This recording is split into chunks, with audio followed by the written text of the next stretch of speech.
100% ఫలితాలు సాధించినప్పుడే విద్యాశాఖ మంత్రిగా సంతృప్తి చెందుతానని, పాఠశాల విద్యలో నాణ్యత మెరుగుపరచకపోతే నష్టపోయేది పిల్లలే. ప్రభుత్వ విద్యా వ్యవస్థ పోటీ పడాలి. ప్రభుత్వ బడుల్లో చదివే పిల్లలను సొంత బిడ్డలా భావించి నిర్ణయాలు తీసుకోవాలని పేర్కొన్నారు. రాష్ట్రంలో చదువు మధ్యలో మానేసిన పిల్లలు 1,00,000 మంది ఉన్నారని, పిల్లలు పనులకు వెళ్లే పరిస్థితి ఉండకూడదని విద్యా, ఐటీ శాఖల మంత్రి నారా లోకేష్ ఆదేశించారు. విశాఖ జిల్లాలోని ప్రభుత్వ బడుల్లో 12% డ్రాపౌట్స్ ఉండడంపై ఆందోళన వ్యక్తం చేశారు.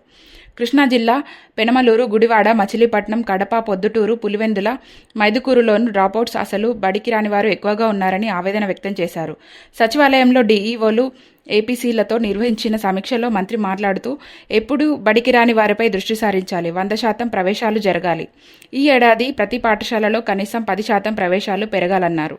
10వ తరగతి ఫలితాలపై ఇటీవల తొలిసారి ప్రభుత్వమే ప్రకటన ఇచ్చింది. ఇది పిల్లలలో ఆత్మవిశ్వాసం నింపింది అని తెలిపారు. సమీక్ష సమావేశంలో పాఠశాల మౌలిక సదుపాయాల కల్పన విభాగం డైరెక్టర్ రంజిత్ బాషా, పాఠశాల విద్యా కార్యదర్శి కోనె శశిధర్, డైరెక్టర్ తమీం అన్సారియా, ఏపీ విద్యా సంక్షేమ మౌలిక వసతుల ఎండి దివాన్ రెడ్డి పాల్గొన్నారు. యాక్షన్ ప్లాన్ తయారు చేసుకునే దానికోసం పిలిచాం. ఇప్పుడే సెక్రటరీ గారు చెప్పినట్లు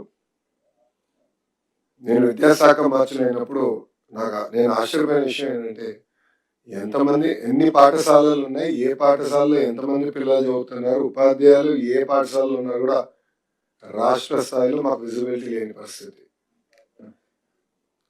మా ఓఎస్డీ కూడా చెప్పా, పంచాయతీరాజ్ గ్రామీణ అభివృద్ధి శాఖ మార్చులుగా పనిచేసినప్పుడు డాష్ బోర్డ్ తయారు చేసాక 3 నెలలు సరిపోయింది. ఇప్పుడు రంజిత్ భాష గారు ఇక్కడ కూర్చున్నారు, ఆయన ఫస్ట్ హాఫ్లో ఓఎస్డీ కూడా ఉన్నారు. 3 నెలలు మేము తయారు చేసాం. దానికి కారణం ఏంటంటే కనీసం బేస్ ఉండే. ఇక్కడ డేటా బేస్ లేదు, ఎక్కడ ఏం జరుగుతుందో మాకు తెలియని పరిస్థితి, లర్నింగ్ అవుట్కమ్స్ ఏంటో మానిటర్ చేసుకునే పరిస్థితి లేకుండా పోయింది. సో మన ప్రయాణం అక్కడి నుంచి ప్రారంభించాం. నేను డిపార్ట్మెంట్లో పదే ఒక మాట చెప్పాను, ఏ నిర్ణయం తీసుకోవాలనుకున్నా మన సొంత పాపనో బాబు ఉండి వాళ్ళ జీవితం ఆ నిర్ణయం పైన ఆధారపడి ఉంటుంది. అది గుర్తు పెట్టుకుని మీరు నిర్ణయం తీసుకోండి చెప్పారు. ఇప్పుడు డిఓలు అయి ఉండొచ్చు, ఏపీసీలు అయి ఉండొచ్చు, మంత్రిగా నేనే ఉండొచ్చు. We are merely policy makers, implementation. But ఎక్కువ ఎఫెక్ట్ అయ్యేది మన పిల్లలు. మనం తీసుకునే నిర్ణయాల వల్ల వాళ్ళ భవిష్యత్ ఆధారపడింది. సో ఎప్పుడు ఏ పాలసీ మ్యాటర్ అయినా, ఏ నిర్ణయం అయినా సెక్రటరీ గారు చెప్పేది, కమిషనర్ గారు చెప్పేది, పిల్లల్ని మన సెంటర్ ఆఫ్ యూనివర్సిటీ పెట్టి ఆలోచించండి, దాని చాలా క్లారిటీ వస్తుంది. సో నేను ఇక్కడున్న మిమ్మల్ని అందరూ కూడా కోరేది, ఫస్ట్ అండ్ మోస్ట్ ఇంపార్టెంట్ ఇది. రెండోది,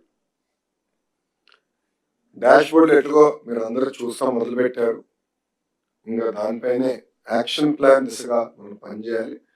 ఇప్పుడే సెక్రటరీ గారు చెప్పినట్లు ఏంటంటే, అవుట్ ఆఫ్ స్కూల్ చిల్డ్రన్ 2 భాగాలుగా విడగొట్టినప్పుడు